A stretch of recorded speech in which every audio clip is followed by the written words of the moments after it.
এই হলো আমার খালি টব। খালি টবের মধ্যে পচা তরকারির খোসা। এবার আমি এই মাটিগুলো দেব এর মধ্যে। টবের মধ্যে তরকারির খোসা দেওয়া আছে পচা, এই মাটি দিয়ে দিলাম, আর এই চারা দুটো বসিয়ে দিলাম, আর পুঁই শাক গাছের বীজ দিলাম, আর লঙ্কা গাছের বীজ দিলাম। এবার এই টবটাকে নিয়েছি, এই টবটার থেকেও মাটিগুলোকে তুলে তরকারির খোসা দেবো, পাতা পুঁতি দেবো, নোংরা পাতা পুঁতি দেবো, পচানো, তারপর আবার ট্রান্সফার করব। এই মাটিগুলো টব থেকে আমি এইভাবে বের করছি, পুরো ক্লিন করব, এগুলোকে পুরো ফাঁকা করে দেবো টবটাকে পুরো। দেখুন, এইগুলো হলো আমার ছাদের যত সব নোংরা, এগুলোকে আমি এই টবের মধ্যে ট্রান্সফার করলাম। সব আগের উইকের জমানো সব পাতা, শুকনো পাতা, এগুলো এই টবের মধ্যে দিচ্ছি।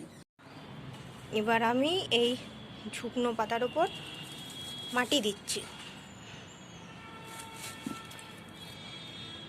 এই সব মাটিগুলো কিছু যতটুকু লাগবে ততটুকুই দেব এই টবটার মধ্যে।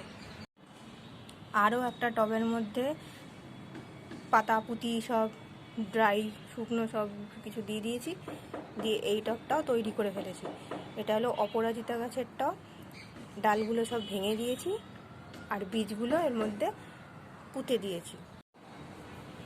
এই বড়টার টব থেকেও মাটি বের করব, বের করে তরকারির খোসা দিয়ে আবার তৈরি করব। এই যে বড় টবটা থেকে মাটিগুলো সব বার করছি, এই যে গাছটা।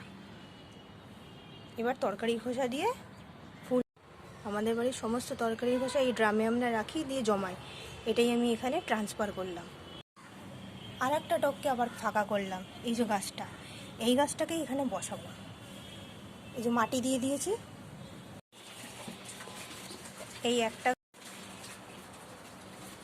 একটা মাটি ট্রান্সফার করলাম, এইটাতে মাটি ট্রান্সফার করলাম, আর এইটা করলাম।